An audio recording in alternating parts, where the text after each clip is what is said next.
খুব আশা জাগানো একটি এক্সোপ্ল্যানেট আবিষ্কার হয়েছে ইউরোপিয়ান সাউদার্ন অবজারভেটরির ভেরি লার্জ টেলিস্কোপ ব্যবহার করে।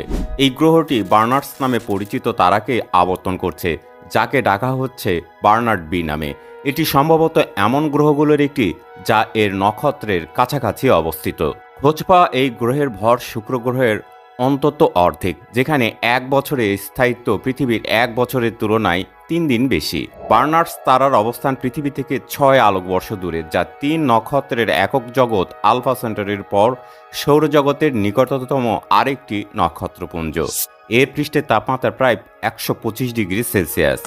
বার্নার্ড বি এখন পর্যন্ত খুঁজে পাওয়া অন্যতম কম ভরের এক্সোপ্ল্যানেট। এটি হাতে গোনা সে গ্রহগুলোর একটি যেটির ভর পৃথিবীর চেয়ে অনেক কম। এরকম আরও তথ্য পেতে চ্যানেলটিকে সাবস্ক্রাইব করে যুক্ত থাকুন।